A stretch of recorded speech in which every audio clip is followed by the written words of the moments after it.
21/7/2022, a gente está aqui iniciando a reunião do grupo de estudo que fala sobre Lei Geral de Proteção de Dados, e a gente vem tratando esse assunto, tem um microfone que ficou aberto aí. A gente vem tratando desse assunto que fala sobre a fase comercial do projeto de conformidade e o quanto que essa fase comercial ela precisa de se adequar com o vocabulário, que às vezes a gente trata muito tecnicamente os dados e aí aquele comprador ele não vai se sentir influenciado, ele não vai se sentir sensibilizado e provavelmente ele vai até acreditar que a Lei Geral de Proteção de Dados é uma lei que não vai pegar. E a gente precisa não somente falar da lei, mas por conta das conformidades que a gente tem da lei, a gente pode, com todos os problemas de outras dores que acontecem, que são tratados quando a gente corrige essas conformidades das vulnerabilidades, e aí a gente vai mitigar um punhado de problemas. Então, essa é a discussão de hoje, que a gente continua com o debate, né, que aconteceu na última quinta-feira, porque esse é um lugar rico. E ainda em função também de uma condição que o Orozinho colocou numa enquete dentro do grupo lá do LinkedIn, e aí já mesmo com uma amostragem pequena, mas já vem mostrando que as pessoas estão interessadas em discutir essa fase comercial, que é onde acontece esse diálogo e esse discurso de um lugar que não é técnico, né? Mas que tem que se apropriar também da parte técnica para sem criptografar a conversa do comercial com o cliente.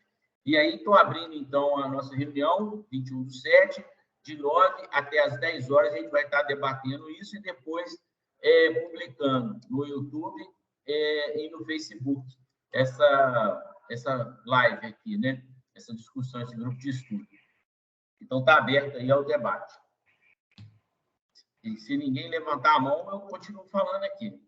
Eu vou só iniciar o processo, vou atirar gasolina aí na fogueira, só dizer uma coisa. Eu votei nessa enquete e votei pelo aspecto, o voto é livre, eu posso falar, aqui eu posso falar, eu votei no aspecto no aspecto democrático que somos, aceitamos. Isso. Então, eu votei realmente no processo de comercial de LGPD, porque tem uma coisa que me preocupa demais. A LGPD suscitou uma voracidade por fechamento de negócios, por ganho de dinheiro. E isso você colocou numa vala comum, na minha concepção, tá? Você colocou numa vala comum profissionais que se prepararam muito para enfrentar isso, que se prepararam adequadamente, conhecendo a lei, na mesma vala perdoe aqui o termo, de oportunistas que usam dessa necessidade de adequação para fazer dinheiro. Eu não vou mudar o meu pensamento, que eu acho o seguinte, a parte comercial, ela será sempre a parte comercial séria, ela será sempre consubstanciada na venda de conceitos. A gente tem que vender valores.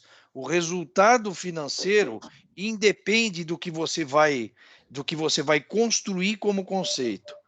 E eu digo por quê? Quando você chega o empresário é o seguinte, ele está preocupado com a rentabilidade da empresa dele, né? Muitas vezes ele deixa de conhecer particularidades da empresa, porque não há tempo disponível para conhecer tudo isso, então ele descentraliza e entrega na mão de pessoas que ele julga que sejam competentes para administrar os vários departamentos da empresa. Porém, tem um detalhe. Quando você fala em dinheiro, aguça a curiosidade do empresário. Ele quer saber quanto ele vai investir, quanto ele vai ter de retorno. E essas coisas que têm acontecido, por exemplo, de você implantar processos de compliance e depois ter que fazer tudo de novo porque foi mal feito, acaba trazendo uma imagem negativa para o mercado. Então, quando eu fiz a referência na votação a que nós precisamos ter uma consciência melhor na parte comercial do LGPD, é exatamente isso, é trabalhar a venda de conceitos, a agregação de valores. E aí sim você vai ter uma coisa limpa para trazer o empresário para entender o que é investimento em cibersegurança. E aí eu abro para vocês discutirem aí. E essa discussão que você colocou, Morelli, a gente, hoje, quando a gente está debatendo, a gente precisa de ter muito claro essa condição, porque a gente, às vezes, fala muito sobre a questão, e aí sempre eu gosto de tratar dessa forma, a gente fala de vazamento de dados que vão acontecer em ambientes públicos, que não vão ser auditados, não vão ser responsabilizados. O ambiente público, estou falando ambiente, universidade, prefeitura, Estado. Quem que vai ser responsabilidade numa universidade? Se a gente conseguisse responsabilizar o pró-reitor, se a gente conseguisse responsabilizar o prefeito, um secretário, ou o governador, ou um secretário, ou o presidente, ou um ministro, se a gente conseguisse chegar num CPF, talvez as pessoas começassem a se atentar também na iniciativa pública. Mas a iniciativa pública, ela é isso, ela é de ninguém. Porque todo mundo é dono e ninguém responde responsavelmente por ela. Então, quando a gente fala dessa forma, a gente está sempre meio que vendido e levando o debate para um lugar que as pessoas vão começar a falar o seguinte: olha, se ele não audita aqueles grandes que estão vazando, o que vai acontecer comigo que sou pequenininho? Eles não vão nem me perceber. E às vezes a gente fala de algum discurso que é, por exemplo, assim: o Reclame Aqui queima sua marca pequeno. Se você deixou de emitir uma nota fiscal porque os seus dados foram criptografados, ninguém precisa de ficar sabendo, mas você já teve prejuízo. Porque você não cumpriu o direito, você não tinha o antivírus. E ter um antivírus não está na lei. Mas se você fez um compliance com a lei, você vai ter um antivírus. Você vai ter um software legalizado. Se você tem compliance com a lei, você vai ter um backup que você testa o restore. Se você testa o restore, você sabe o quanto tempo você demora para voltar no ambiente, para a condição de funcionar. E às vezes a gente fala desse jeito e na TI a gente começa a criptografar. Por exemplo, eu poderia falar aqui que você pode fazer o backup de uma VM. E aí todo mundo que é do jurídico quer falar o seguinte: mas ele começou a falar de TI, escovação de bit, e aí some de novo. E aí você perde a influência. Porque hoje você pode fazer backup de um arquivo, mas você pode fazer o backup da imagem do servidor. Aí eu não preciso falar que é uma VM. E eu volto o servidor inteiro numa condição que os usuários estão criados, que as impressoras estão configuradas, que tudo isso está no ambiente. E aí a gente contextualiza colocando um vocabulário que todo mundo pode perceber. E aí, essa é uma condição que a gente tem que cada vez se aproximando da pessoa para um lugar que fala o seguinte: olha, quando eu falo que todo mundo ficou uma semana sem faturar, você falou aí quanto que foi o prejuízo da Renner e da loja 942 milhões.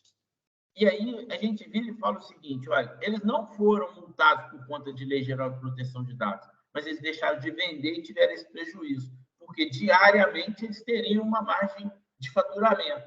E aí, tendo a parte de faturamento, teríamos um percentual que é lucro. E aí eles morreram, acho que em 5 ou 6 dias, porque eles agora vão ter que mostrar para as pessoas que eles são confiáveis novamente, então eles vão ter que gastar com mais mídia, com mais marketing. Então, tudo isso fala da Lei Geral de Proteção de Dados. Se a gente lembrar, por exemplo, de um discurso que aconteceu na mídia, que apareceu no Fantástico, que apareceu em tudo quanto é lugar, é aquela questão de um vigilante que, junto com outro vigilante dentro de um supermercado, e bateram tanto num cliente que estava lá. Se o cliente era do bem, era do mal, é uma outra questão. Mas a mídia colocou que o cara fez e aquilo se tornou um ambiente racista, né?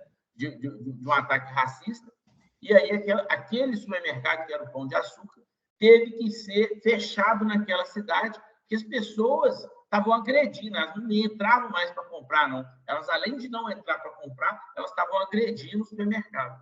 E aí você vira e fala assim: mas o que tem isso a ver com a Lei Geral de Proteção de Dados?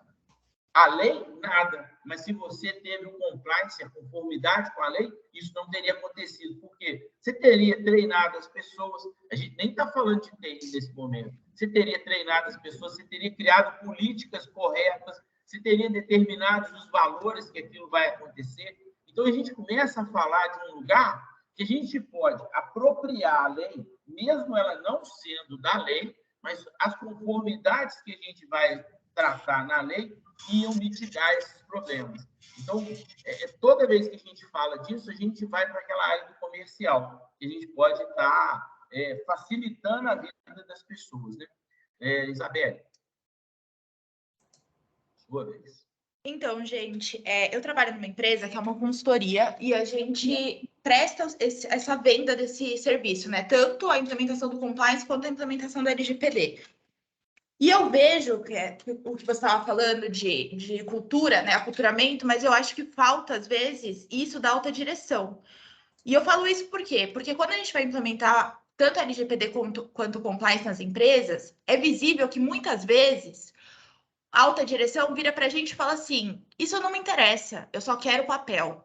Se a alta direção não está afim, não funciona, gente, não funciona, porque eles precisam passar essa cultura para os funcionários. E é muito difícil, porque você vê, às vezes você está explicando para a pessoa o compliance, como que ela tem que fazer e tudo mais, e a pessoa simplesmente fala: eu preciso desse papel porque eu vou participar de uma licitação, e na licitação, e no edital da licitação está falando que eu preciso do programa de integridade, eu preciso mostrar isso para o órgão público. E apenas isso, sabe? Então, eu acho que a gente precisa disseminar essa cultura de compliance mesmo. A gente que trabalha com isso, né? Disseminar essa cultura, para daí a alta direção também começar a disseminar essa cultura dentro das empresas.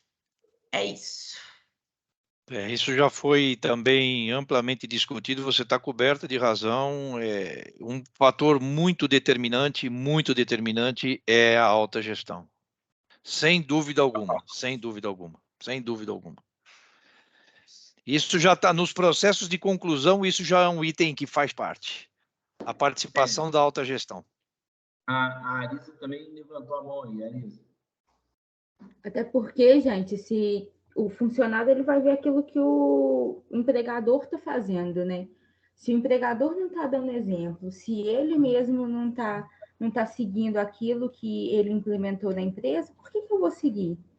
Entendeu? Se eu tenho ali um código de conduta que nem o meu... E aí eu não vou nem falar só de autogestão, que nem o meu gerente, por exemplo, que é amigo do dono, ele está seguindo, por que eu vou seguir? E aí você vai tirando a força do trabalho do compliance, dos códigos de conduta, da LGPD e de tudo. Orozinho, se você quiser iniciar também, eu penso, gente, que essa questão da alta direção, ela é importante, realmente ela é importante. Mas a gente precisa de convencer. E às vezes a gente não faz isso. A gente, o cara da alta direção, ele tem uma preocupação. Ele tem que olhar para o caixa e ver dinheiro. Ele precisa de fazer dinheiro, porque os boletos chegam. Então a gente precisa de entender essa posição. E se a gente fala para ele que ele vai numa direção que ele não acredita que vai acontecer, a gente não vai influenciar. E aí eu vou dizer uma segunda coisa. O marketing diz para a gente: se você não consegue falar diretamente com uma pessoa, fala com alguém que influencia ela. Aí talvez a gente consiga ter uma assertividade melhor. Cruzinho? Nós tivemos, na quinta-feira passada, né, a apresentação da doutora Natácia, onde se falou sobre governança de dados. Ela queria fazer um parênteses aqui, que na oportunidade, por lapso meu, esqueci de agradecer muito o Dante, que foi fundamental para a gente começar a nossa live e todo o percurso dela. Então, publicamente, muito obrigado, Dante. Sempre às ordens, meu Deus. E, bem, ela falou nos tópicos que ela abordou, né? Ela falou a esse respeito, né? A importância de compliance, a importância de governança de dados, né? As boas práticas que a empresa tem. E ainda há pouco alguém comentou a respeito de convencer o empresário. Pessoal, no nosso ambiente hoje, nós temos duas situações, né? Oferta e procura, né? E o pessoal que está ofertando o serviço, ele não quer convencer, né? São pouquíssimos, porque convencer cansa, né? Convencer não é o trabalho que ele quer. Convencer, você tem que sair da área da zona de conforto. Exatamente, zona de conforto. Né? E a gente sabe que uma boa parte de todo esse mercado que está trabalhando, né? São paraquedistas, né? Falou oportunistas, mas são verdadeiros paraquedistas, né? Pessoal que chegou, né, acha que pode fazer sozinho. E isso fica tão claro, isso fica tão evidente. Tem a minha conta comercial da LGPD empresa, só tem pessoal que trabalha com LGPD, né? Porque eu queria sentir o que o pessoal está falando, o que o pessoal está postando em relação ao LGPD. E digamos assim, 20 a cada 10 publicações que os profissionais de LGPD fazem, 2 a 3 publicações, a gente sabe que o pessoal não está fazendo a coisa certa, né? A gente sabe percebe claramente pelo que eles estão postando, que eles estão tentando atalhos, estão tentando fazer algum tipo de negócio que tipo assim, é fazer dinheiro, é fazer caixa, né? E o pessoal vendendo curso, então, aos montes, né? Só, nossa, faz 1 ou 2 adequações e já se acha a última faca amolada da gaveta e vai e promove o curso. Então, o mercado é isso, o mercado está em ebulição, como aconteceu com vários outros produtos e serviços que foram lançados, né? Então, e na medida que o tempo vai passando, isso vai filtrando, o mercado vai filtrando, né? O cara lá que fez 1 ou 2 adequações que não deu certo, tá? Ele não vai fazer mais, né? Daqui a pouco o mercado vai excluindo, né? Isso é normal. Agora, vai levar um tempo? Vai.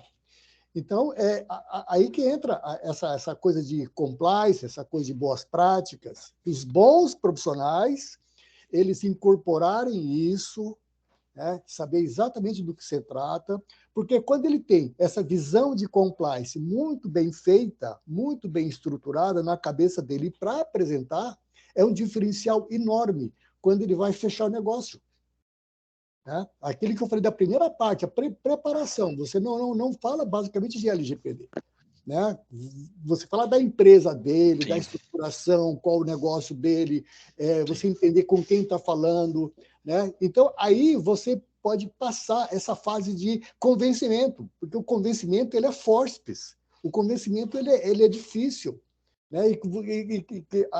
É um poder de persuasão que as pessoas têm que a maioria não sabe como fazer, né? Então, essa coisa de convencimento ele acaba estragando o negócio.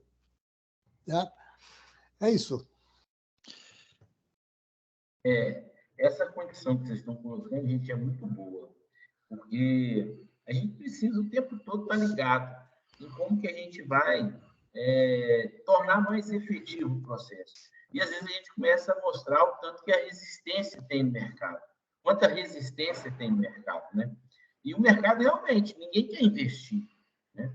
E na hora que a gente olha, tem um discurso, né, para vendedor que o cara fala o seguinte, olha, você pode até escutar todas as desculpas e você não precisa de ser confrontante, ou seja, para cada desculpa você criar um atalho, mas você precisa de buscar dentro do contexto do seu cliente, ou seja, localizar o debate para que ele consiga sair daquela área que ele fala o seguinte, olha, você quer isso? Ele protege aqui, eu não vou fazer por conta disso, eu não vou fazer por conta disso. Então, você tem que sair dessa camada de força, né? Isso vira um campo de força que protege ele de você chegar até lá. Tem um cara que fala o seguinte, que a secretária é o nosso primeiro campo de força. Porque, às vezes, quando a gente manda alguma coisa para o diretor, a secretária filtra. Ela fala assim, ele não quer ver isso, não, e joga para lá. Então, você tem que criar gatilhos para falar o seguinte, olha, é um presente para o diretor, então ela não pode nem abrir. E se ela abrir, ela não vai... ela vai invadir, né? Aí chega para o diretor aquilo que você quer que aconteça. Então, a gente precisa agora de ser criativo. E o Orozimo colocou uma questão que eu acho que é legal, porque, por exemplo, a gente está lá no nosso grupo do LinkedIn, essa questão dos treinamentos, parece que o grande mercado que a gente tem hoje não é o mercado de compliance, de fazer, executar o compliance, mas é o mercado de treinamento.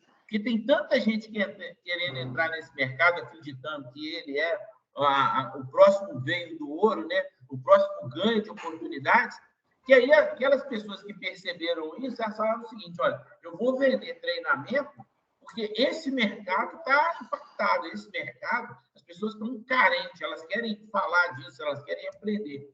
E eu vejo que aqui no nosso grupo, quando a gente debate, quando a gente discute, a gente gera experiência. Então, às vezes, aquela prática, que o treinamento ele é muito teórico, ele fala muito da lei, ele não vai levar as pessoas. O que a gente tem feito aqui é posicionar de uma forma prática até o debate, até o discurso. E aí a gente vai transformando. Quem é recém-chegado no mercado ou que não se sente muito seguro, vai falar o seguinte, olha, a lei é muito menos complexa, porque a gente tem tanto a fazer naquilo que a gente já faz naturalmente, que a gente não precisa de ficar tão focado na lei. Porque se a gente fizer pelo lado do TI, a gente vai ter. Se a gente fizer os treinamentos pelo lado do RH, a gente vai ter. É claro que precisa de ter um suporte do jurídico, precisa de ter um suporte da TI. Mas, às vezes, a direção pode começar a tratar disso. Um debate que eu conversei com um coworking, eu acho que eu até coloquei isso na semana passada, que uma atitude, que é um procedimento, aonde que fica a impressora, né, do mesmo jeito que é onde fica a lata de lixo, mas onde que fica a impressora corporativa? A impressora corporativa, ela normalmente ela está no escritório, num ponto central, onde todos mandam imprimir tudo que é impresso no escritório. E, às vezes, você chega lá e deixa eu ver se o meu trabalho já foi impresso. Deixa eu ver se o meu trabalho... Aí você vai vendo tudo que o escritório imprimiu. Até, eventualmente, carta pessoal que o cara queria lá, que não tem nada a ver com o escritório, está lá. Então, até nisso, a gente precisa de ensinar as pessoas sobre a questão da privacidade. E aí a gente vai falando de coisas que você fala o seguinte, olha, mas a privacidade do usuário, ela não está na lei, ela é a proteção da lei. Mas a privacidade é um conceito que o cara tem que ter. E aí eu vi uma publicação que estava lá no WhatsApp da Shell, da Skoll. Eu achei fantástico, bem colorido, bem dinâmico, defendendo bem os propósitos. Eu somei ela nos meus arquivos aqui para eu utilizar esse recurso. E, às vezes, a gente precisa disso. Você fala o seguinte, às vezes a gente lê alguma coisa e a gente não se apropria. E a gente precisa de começar a entender disso para se apropriar, porque é esse discurso e essa atitude de fazer que vai fazer diferença. Eu sempre vi o Dante falando do aplicativo e começo a entender que sem aplicativo nós não vamos conseguir implementar nenhum processo. Aí eu falo assim, mas eu consigo fazer pelo Excel. Pelo Excel você vai, de acordo com o que você acha, você vai encaminhar. É intuitivo. É intuitivo. O aplicativo, ele te força. E ele não só te força, ele força também aquelas pessoas que estão na equipe. Então, por exemplo, eu agora estou lá cadastrando os líderes que a gente vai... Eu contratei um software, tá, Dante? Não contratei o software que você disse, não, mas contratei um software. E esse software que eu contratei, ele é muito fácil de lidar. Eu estava olhando alguns sistemas que eles eram muito complexos, precisava de fazer uma universidade para tocar o aplicativo. Aí era difícil demais, né? Aí eu falei assim, não, vou com o suporte e vou acontecer. E aí eu já cadastrei todos os líderes e já falei o seguinte, a primeira coisa que vocês têm que fazer é entrar lá no aplicativo, porque aí eu já tenho as perguntas que o cara vai responder. E toda vez que você responder não, tem algo para fazer. Pois é, isso daí vai exibir a maturidade da empresa. E além disso, vai dar aquela conformidade do que é para fazer. Então, o que a gente começa a trabalhar, por exemplo, assim, a conformidade ela vai acontecer. Porque a gente precisa de convencer as pessoas que isso não é um problema. E aí, vou dar umas dicas do que a gente já até falou aqui. Se a gente fizer uma empresa, essa empresa ela tem relação comercial com um punhado de outras. Isso. Cada uma dessas empresas que ela tem relação tem que receber um questionário para saber se do lado de lá vai acontecer. Então, eu fico imaginando que, por exemplo, se a gente estivesse falando de uma empresa que é um exame de saúde, um exame de sangue, ou uma clínica veterinária, igual o cliente que você e o entraram aí agora. Quantas empresas têm relacionado, por exemplo, com a clínica veterinária? Contabilidade, RH, marketing, sistema. Então, se você imaginar que já vira 4 questionários que vão ser feitos para terceiros, que vão ter que se falar o seguinte, se eu tenho que responder isso daqui, significa que eu tenho que olhar para dentro de casa. Aí, na hora que olha para dentro de casa, fala assim, mas eu não tenho isso, eu não tenho isso, não tenho isso. Aí ele vai virar e falar assim, quem está fazendo para você? Então, você já tem uma chance de 1 para 4, de um cliente virar 5. E aí, na hora que você entrou naquele cliente, a mesma coisa. Você vai fazer um questionário para todos, aí é uma PG, de 1 para 5, de 5 para 50, e aí é um universo que a gente não vai precisar da agência, e o que a gente sempre ficava falando, que a agência tem que fiscalizar, que a agência tem, às vezes a gente mesmo no nosso trabalho, a gente vai conseguir fazer isso. E aí eu volto à fala que o Morelli falou, a lei vai pegar, que a gente vai fazer ela funcionar, né? E se a gente entrar num escritório de contabilidade, aí não é 1 para X, não, é 1 para exponencial de X, né? Aí é uma explosão de clientes, né? Sim. Ô, Pedrinho, o que eu estou enfrentando hoje, e aí eu peço desculpa aos colegas da área do direito, que os clientes falam assim, não, meu advogado cuidou de tudo. Mas ele cuidou da parte jurídica da coisa. A parte que menciona proteção de dados é a parte de TI. Não tem jeito. E aí a gente tem até alguns embates com o pessoal de direito, civilizado, hein, gente? Civilizado. Para explicar que o que a lei está protegendo são os dados. Entendeu? E para proteger os dados, precisa de uma ação do pessoal de TI. Entendeu? Esse aí que é o detalhe. E os clientes estão resistentes, porque o pessoal do direito diz que é só ter umas políticas, a questão dos contratos de NDA com os funcionários, acabou. Entendeu? E essa semana mesmo eu falei numa empresa muito grande, falei até no início da nossa conversa aqui, quando não estava sendo gravado, é que as pessoas estão pensando que a política de privacidade de uma empresa pode ser gerada num software de geração de políticas, entendeu? E aí é o que eu falo, é uma coisa mambembe, porque o que está na política tem que estar refletido na ação. E o que vai ser pedido é a ação. A política só é a evidência que vai constatar que você não fez. Porque para cada ação daquela ali, eu tenho política de senhas, beleza, eu quero ver. Cadê ali o arquivo de log? Como é que está essa política? Onde que é colocado no software? Então, vai esmiuçar uma quantidade de coisas que a empresa vai acabar pirando, entendeu? Porque ela não vai ter, né? Então, assim, só quem trabalha na área de TI e algumas pessoas que estão se inteirando, pessoas da área do direito que estão se inteirando na área de tecnologia, estão descobrindo isso. Eu vou passar para o Eduardo, que é o próximo, mas na parte, por exemplo, de treinamento, o RH não precisa nem da TI, não. Ele pode usar até alguma coisa da TI, mas o RH tem já subsídios para fazer. E aí é uma coisa, orientar de fazer pode estar escrito lá, mas o que fazer tem que estar localizado dentro da empresa. Por mais que tenha um modelo, ele tem que ser customizado. Eduardo,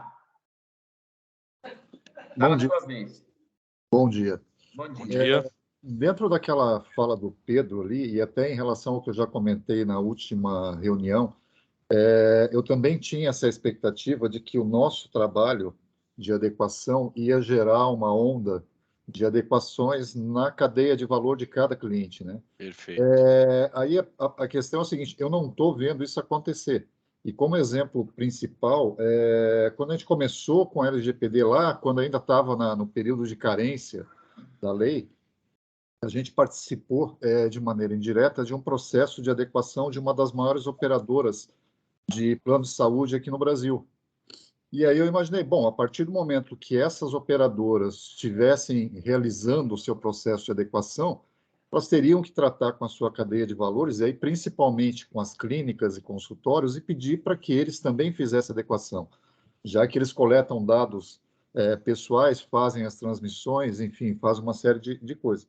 E, sinceramente, aqui na região, pelo menos em Santa Catarina, eu não estou vendo isso acontecer. E aí, se isso não está acontecendo com essas grandes empresas com dados sensíveis, eu acho que é muito mais improvável que aconteça dentro de uma empresa que a gente faça algum tipo de trabalho. Por exemplo, um escritório de contabilidade. Também é outro que, no meu entendimento lá atrás, seria um fator de geração dessas ondas de adequações, porque eles têm uma série de clientes, coisa e tal, que eles precisariam ser adequados. E isso não está acontecendo por uma série de fatores, inclusive a questão dos advogados, a questão de que se o cliente do escritório de contabilidade não responder nada, não falar nada, ele vai deixar desse jeito porque ele também não quer criar incomodação com o cliente. Então, assim, essa onda de que uma adequação bem feita seria um motivador de vendas, pelo menos assim, no que eu conheço, eu não estou vendo isso acontecer. Tá. Eduardo, deixa eu te fazer uma pergunta, por favor. Assim, primeiro, eu vou te perguntar como leigo, quem é que depende de quem? A grande operadora de saúde depende das clínicas ou as clínicas dependem da grande operadora? Bom, no final das contas, ambos são dependentes, né? Se os planos de saúde não tiverem clínicas e consultórios, eles não vão conseguir atender os seus clientes. Tá, mas a parte mais fraca dessa relação são as clínicas e os consultórios. Ok, então são as clínicas que precisam, obviamente, do plano de saúde, dos grandes planos, para poder orientar pacientes para essas clínicas. Eu pergunto o seguinte, por exemplo, para trabalhar com algumas empresas aqui, eu recebo um questionário da empresa. Se eu preencher tecnicamente e comprovar tecnicamente tudo aquilo que eu disse no questionário, eu estou apto a negociar com a empresa, senão não estou. Não seria uma forma de se fazer com que a empresa, que é o fornecedor, tenha que fazer a compliance? Sim, sim, mas assim, pegando de novo o exemplo da operadora, Tá. assim, sem entrar em muitas discussões técnicas, nós vamos imaginar que a operadora seja o controlador dos dados e a clínica é o operador.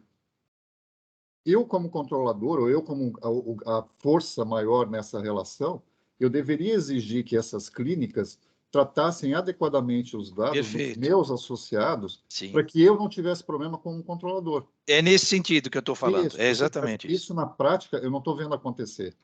Tu vai nas clínicas e hospitais e outros lugares, o processo de adequação à LGPD é praticamente inexistente. Então, assim, qual que é o processo que foi feito nessa grande operadora? E, assim, eu estou falando de uma grande operadora que contratou um dos maiores escritórios de advocacia que trata de LGPD. Ok. Então, assim, não me parece que eles tenham falhado, mas alguma coisa aconteceu aí no meio que não chegou nas pontas. Tá. Eduardo, seguindo a linha do Morelli, eu já vou te dar o acesso aí, tá, Arisa e o Rosinho, porque eu só estou atropelando aqui. A gente, primeiro, você acabou de falar, um escritório de advogados. Normalmente, os advogados, e não estou fazendo juízo não, tá, Eduardo, ou Lucas? Eu vou você falar, porque o Lucas pode levantar a mão aqui de casa, né? Pode vir também. Mas qualquer advogado vai estar olhando os processos de aceite. Então, uma vez que ele adequou os contratos, ele entende que ele já está visto. Então, se a gente olhar para a fase de implantação da LGPD, uma das fases é treinar, auditar e ficar fazendo isso como acontece, por exemplo, nesses processos de ISO de qualidade. Então, a primeira pergunta seria, será que esse plano, como é uma empresa muito grande, ele ainda está em que fase do compliance? Porque a gente já entendeu também que em momento nenhum o compliance vai estar pronto. Ele sempre vai estar, e na hora que for auditado, ele vai quebrar essa condição. Então, você vira e fala assim, ele está pronto por 3 meses, mas quando tiver auditoria, a gente vai avaliar de novo. Então, ele nunca vai estar pronto. Então, primeiro é saber em que fase da implantação estaria esse plano aí, do jeito que você colocou, esse plano de saúde. E o segundo é que, quando a gente fala, por exemplo, em alguns lugares, pode não estar cobrando a LGPD, mas cobra um pedágio. Por exemplo, eu sei que no Rio de Janeiro, se você for se tornar uma clínica ou um médico que vai se cadastrar na Unimed, você tem que pagar um ágio para que você entre e possa estar participando daquele protocolo. Se, além de pagar o ágio, a Unimed vira e fala o seguinte: olha, como eu fiz o compliance e eu já estou muito avançado, eu só aceito você de acordo com o que o Morelli falou. Se você preencher esse questionário e falar que você está adequado. Então, talvez você pontuou num lugar que a LGPD foi implementada só na fase de adequação de contratos e ela não foi para frente. E aí a diretoria entendeu que já estava pronto porque não foi questionado. Até que aconteça, por exemplo, uma criptografia e trave todos os servidores, e aí ela não vai prestar o serviço. Ela não vai conseguir entregar e vai ter multa. Então, o que a gente precisa só de entender que, às vezes, isso que a gente estava falando, o mercado ele tem muita resistência e ele vai apontar sempre. Ah, eu já fiz isso e já está pronto. A gente sabe que o está pronto não existe, né? O Eduardo, como você iniciou, eu vou te furar a fila de novo. Você pode estar falando aí, depois eu passo por Orozinho. Não, só para respondendo a tua pergunta, o escritório que foi contratado, isso em 2019, tá? Basicamente, quem estava concorrendo na época ainda era o escritório da Patrícia Peck e a Opsi Bloom, ou seja, os grandes players do mercado. Tá? E foi um desses que foi contratado.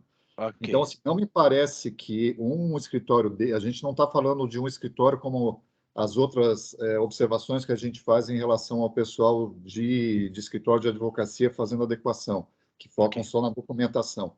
Um escritório desses, até pela literatura que eles têm na internet... Preparado para fazer. Preparado para fazer. O todo, aquilo que realmente é o processo de adequação. Mas isso não aconteceu nos últimos 2 anos. Eu não sei se vocês têm notícia de alguma clínica que tenha procurado vocês por conta, olha, a operadora lá está me cobrando adequação. Eu, pelo menos até hoje, não tive essa experiência. Até o momento, em 2019. Não aconteceu, não, mas vai acontecer, tá? Uma pessoa de dentro da ANS falou que existe um processo em andamento para que a ANS coloque isso como mais um requisito para as operadoras de plano de saúde, tá? Ô, Larissa, você tinha levantado a mão antes do Orozinho? Eu vou dar para o Orozinho porque você baixou a mão aí, mas se você quiser, levanta aí que eu te dou a palavra. Orozinho? Não, pode passar. Embora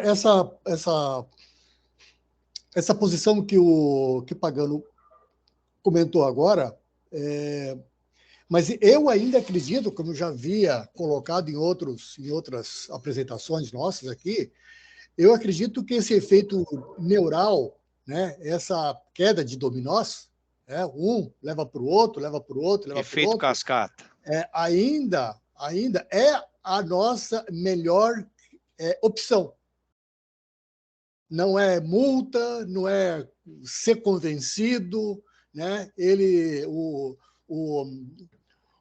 O empresário, ele ser iluminado e, de repente, recebeu a mensagem canalizada que ele tem que fazer adequação. Não. Acho que a melhor opção que a gente tem hoje ainda é esse processo de dominós. Né? Um leva para o outro, leva para o outro. Se isso não está funcionando, então, meus amigos, a coisa está feia. Tá? Então, de repente, essa outra posição que vocês comentaram agora, né, que essas parcerias que existem, né, tipo assim, uma clínica para funcionar, ela precisa, dentro dos seus critérios, estar adequada para atender outras instituições, né? O Conselho Nacional de Contabilidade fala, olha, para vocês começarem a fazer agora o serviço de vocês, né? Vocês precisam também estar adequado. Essa é uma outra situação que pode acelerar, tá? Mas isso que a gente viu é uma coisa que de repente pode acontecer, tá? O Conselho Nacional disso, a agência daquilo, a autarquia daquilo, eles começarem como já existe, né? Para muitas empresas, para começar a funcionar, para fazer alguma coisa, ela tem que obedecer, está dentro de alguns critérios. E a LGPD ela pode entrar, fazer parte desses critérios. Tá? O Lucas levantou a mão aí, por favor. Rosinho, deixa eu só fazer uma pergunta, estou vendo que o Eduardo também já levantou a mão de novo. A gente tem como posição clara que a gente, se não se adequar aos parceiros, os terceiros que eu tenho relação, eu não vou estar adequado? Isso, para a gente, é uma posição clara? A gente defende que isso é o correto? Sim, sim, claro. Isso aí, em relação aos nossos clientes, eu deixo muito claro. Tá? Então, a gente fala, num determinado momento, você fala, o seu processo é o início, é o pontapé inicial. Né? Mas, por quê? O seu processo, o seu negócio, o seu modelo de negócio, ele tem raízes, né? Ele tem galhos. Isso aí estão envolvidos, estão em parceria, tem com outras empresas. Né? Essas outras empresas também tem que estar adequada não só em relação ao LGPD, mas aos propósitos, aos ideais.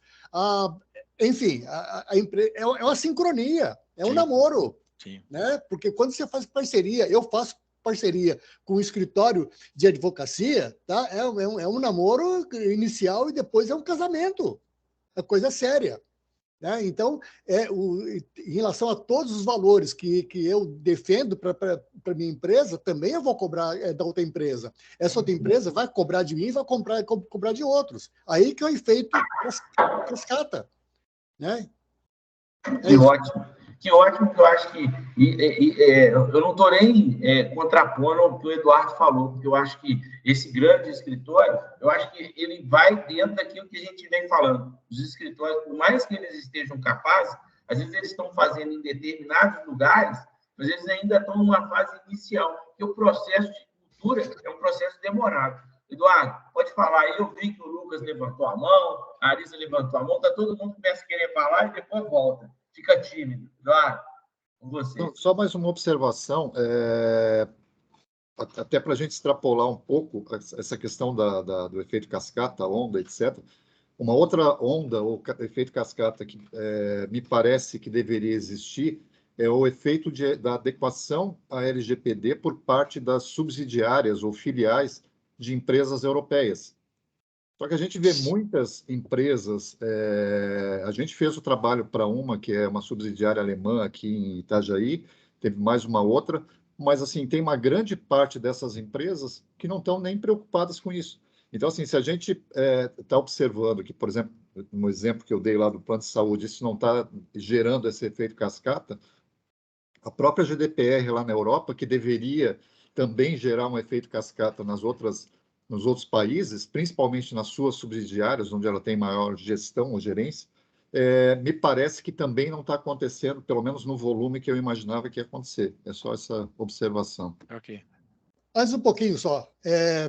Eu estou tentando trazer para esse mês de agosto agora, uma apresentação do mês de agosto, uma pessoa sediada na Estônia, que inclusive ela é DPO de algumas empresas europeias. E quando eu coloquei aquela questão lá na enquete, tá, em relação à GDPR, foi voltado exatamente isso. Tá? Independente da votação lá da enquete, eu estou tentando trazer essa pessoa para fazer uma palestra para nós, para falar o que acontece no mercado europeu. O momento da Europa, ok. Tá, o momento europeu, é isso. Rosinho, eu agora fiquei até emocionado. Que a gente vai ter uma palestra, vai ter tradução simultânea, porque alguém da Estônia, eu fico imaginando que... Não, ele é brasileiro, ele é brasileiro. Mas é internacional, né? Sim, sim. Porque a Rita, que está no nosso grupo também, já colocou aquela portuguesa para estar conversando, né? Portugal. Não, é africana, né? Sul-africana, né? E aí, acho que a gente está virando internacional. Esse grupo está virando relevante no mundo, né? Que legal. Estônia. Eu estou sensibilizado aqui. Obrigado. Não é, Dante? Já tem um Dante todo bonitão aí. Então, esse grupo está ficando forte. Tá ficando forte. Mas, olha, gente, a gente está chegando também já no final, né? Já são 9h50. Mas o grupo continua aberto aí. E essa condição que a gente trouxe, ela é muito quente, né? A gente está falando da parte comercial, a gente está falando... Porque se a gente não entender, já que a gente já colocou que a agência vai ter pouca influência no mercado, a gente vai ter que buscar a forma de influenciar o mercado. E aí a gente vai ter que ir buscando, dentro dessa forma, como que a gente influencia, né? Então, na hora que a gente colocar lá os comentários dentro do grupo, e eu não estou falando só no grupo do WhatsApp, não, mas é porque a gente pode transformar o nosso grupo num grupo mais importante, porque hoje o nosso grupo já tem uma participação muito efetiva por conta das enquetes. Então, a gente tem 2.200 pessoas praticamente no LinkedIn e a gente tem mais de 1.100 pessoas participando ativamente.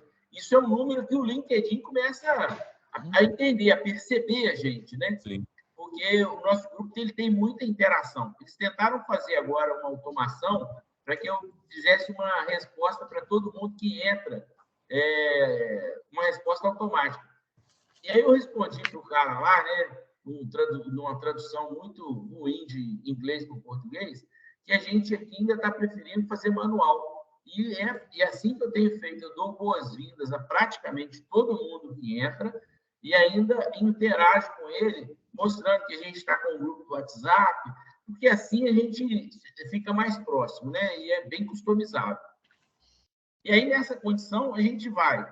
Quando acontece lá, por exemplo, se a gente clicar naquele botãozinho, gostei do seu comentário, gostei da sua publicação, o ideal é que a gente fizesse pelo menos alguns caracteres, né, no comentário, porque para isso a estatística, né, o robô que valida se aquele post tem influência ou não, ele começa a ficar importante. Então, às vezes a gente vai lá e curte, mas tem que comentar, tem que ler, tem que tratar um pouco mais, às vezes tem que citar alguém no comentário, porque aí o nosso post ele começa a andar para outros lugares. Viu, Pedro, antes do Dante, uma coisa curiosa que acho que você não percebeu ainda. As nossas convites de apresentação, principalmente os convites que a gente tem feito, as apresentações de mês a mês, existe que eu coloco pelo menos em 10 grupos. Tá? Todas as nossas grandes publicações, os artigos que eu coloco lá, eu coloco em pelo menos 10 grupos. O grupo que a gente administra lá, Compliance, etc., que já tem 2.200 pessoas, não é o que mais participa. Tem um grupo lá chamado Segurança da Informação, é um grupo grande. Tá? Esse é o grupo que mais interage. Né? Esse é o grupo que mais dá resposta, mais o pessoal comenta, mais o pessoal dá like. É interessante, tá? Que é o pessoal de segurança da informação. Considerando que o nosso grupo lá do Compliance, onde nós somos administradores, ele é formado por 85% a quase 90% de pessoal do jurídico. Né? Então, fica essa... Eu quero entender bem isso aí para ver como é que a gente traz essa expectativa lá que existe lá na segurança de informação, essa mesma expectativa ser gerada lá no grupo que a maioria é formada por pessoal do direito. Ok, Dante? Bom, eu queria perguntar aos amigos que são do direito, os colegas de trabalho, como é que vocês estão encarando realmente a parte de informática, se vocês estão se associando às pessoas para cumprir essa missão, baseado no que eu disse, da minha experiência que eu tenho encontrado no mercado. Eu queria ouvir vocês. Eu vou nem levantar a mão, porque pergunta diretamente para mim. Eu sempre que alguém... Eu até falei isso semana passada. Sempre que alguém me procura, questão de adequação, compliance e tudo, eu falo, olha, eu vou te falar a parte da lei, a parte teórica. A parte prática não é comigo. Você vai procurar um profissional, e aí às vezes até indico alguém, você vai procurar um profissional que seja da área e que vai fazer isso. Eu sou formada em Direito, gente. Minha pós-graduação é em Compliance. Eu não tenho que falar o que a empresa vai fazer na parte de TI. na parte de serviço de informação. E outra coisa, o LGPD, a lei é só um norte, foi o que o Pedro falou, é feito 100% por vocês. Eu não posso simplesmente virar para o meu cliente e falar, olha, fecha tudo comigo, porque eu vou resolver 100% do seu problema e ignorar que existem outros profissionais que são muito mais qualificados para essa área do que eu. Só que, infelizmente, foi o que eu falei semana passada, esse pensamento é do pessoal mais jovem do jurídico. As pessoas mais antigas que são formadas em direito, elas sempre estão pensando, não, eu resolvo tudo sozinho, eu sei fazer tudo sozinho, eu não preciso de ninguém, e isso vai atrapalhando a gente. Vou passar para Isabel. Eu sou advogada também, embora hoje eu esteja cursando defesa cibernética, né, que é uma área que me interessa muito, e como eu falei para vocês, a gente faz essa implementação nas empresas. Toda vez que eu vou fazer a implementação, seja de compliance, seja de LGPD, porque às vezes as empresas fecham as duas questões com a gente, ou uma ou outra, eu ressalto sempre a necessidade de ter os profissionais de TI dentro da empresa ou terceirizadas, enfim, que cuidem disso, né? Porque é extremamente importante. É o que a gente estava debatendo aqui. A LGPD, a parte jurídica, a parte de política, beleza, a gente que é advogado, a gente consegue fazer. Agora, a parte de sistemas mesmo, de cybersecurity, isso não, a gente não tem competência técnica. E é necessário para as empresas, porque vocês citaram até a Renner. Eu já trabalhei para a Renner, inclusive, e quando o sistema deles caiu para a gente também. A gente também não caiu conseguia tudo. mexer no sistema deles. Sim. Caiu geral. Sim. Então, a gente fala muito isso. Toda vez que eu vou dar workshop de LGPD, eu falo, gente, é muito importante. Esses ataques de ransomware que estão acontecendo, eles estão devastando as empresas. Tomem cuidado com isso, invistam nisso. Não é só investir em política, vocês precisam investir na tecnologia também. Hoje, o mundo é digital, né? Eu tô com uma empresa, um frigorífico, um grande frigorífico aqui no Brasil, e eles são uma empresa tradicional, uma empresa familiar. E são pessoas mais velhas mesmo. Então, conversando com setores, né? Porque eu estou fazendo as entrevistas para mapeamento de risco, eu vejo que muitos dos gestores, né, dos gerentes, eles falam isso. Eles falam, olha, o TI aqui é terrível. A gente acessa todas as pastas, de todo mundo. Seja de dado pessoal, seja de, inclusive, questões industriais, né? E aí eu estava comentando com eles, eu até falei, vou conversar com o vice-presidente sobre essa questão para a implementação de um sistema melhor, entendeu? De um TI que funcione. Desastre à vista. Ô, Isabel, deixa eu te questionar uma coisa. Eu falei agora há pouco sobre as políticas, né, de uma empresa. A política realmente, perante a NPD, não vale absolutamente nada.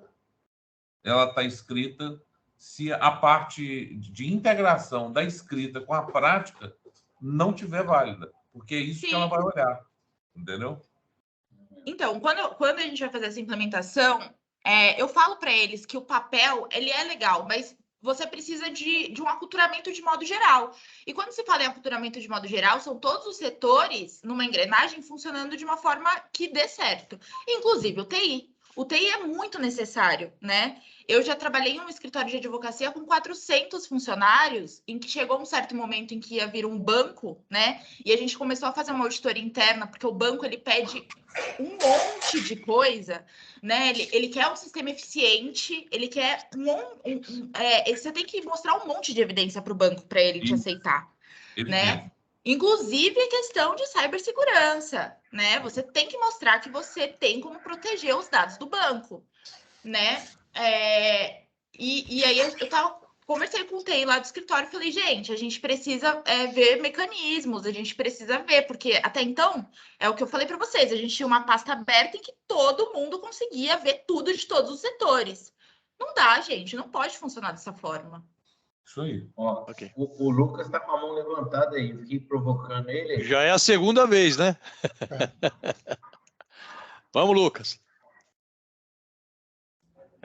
Só acrescentando, né, endossando a fala das colegas anteriores, realmente é importante a parceria com um profissional da área de TI.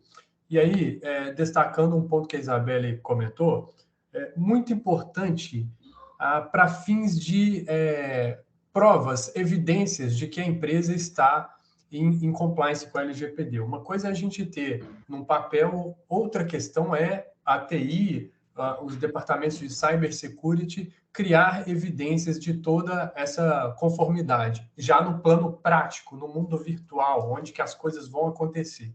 É o meu ponto de vista. Foi o que eu falei. Eu vou estar posicionando aqui que já são 10 horas e antes de desligar, imaginar o seguinte, tem um lugar que é gestão ambiental. Gestão ambiental já é um lugar maduro, né, com conhecimento de causa, porque os licenciamentos ambientais, essa parte dentro da empresa, eles já envolvem vários profissionais, sendo que o engenheiro civil ou o geógrafo são os grandes executivos nesse mercado. E é multidisciplinar. Então, o que eu acho que a gente tem que entender que a Lei Geral de Proteção de Dados, ela vai falar não de tecnologia, mas vai falar de informação. E aí a gente já citou aqui lixo, exposição, RH, gestão de acesso, controle de portaria. Então, são lugares que, às vezes, a tecnologia é tratada, mas não é o meio, né? Ela é só uma ferramenta. Então, o tamanho que a gente precisa de estar ligado, que todas essas profissões vão estar se relacionando. E aí a gente vai trabalhar essa questão. Mas, então, eu estou aqui já discutindo, falando, né, e despedindo, porque já são 10h02. Se todo mundo estiver de acordo, eu vou desligar a gravação. Só quero falar uma frase antes de você desligar, uma coisa muito simples. O mundo mudou, e as empresas anteriormente eram empresas que vendiam produtos e tinham uma área de tecnologia. Hoje as empresas são empresas de tecnologia que vendem produtos. É fato. Tá bom, gostei disso. Eu lembro aquela frase do dono da XP, né? A XP é uma empresa de tecnologia e não de investimentos. Exatamente, é isso. E a XP ainda quis fazer política aí, né? Vamos fazer. Vou desativar aqui, tá? Tá aprovado, beleza, tranquilo. Pode publicar. Pode publicar.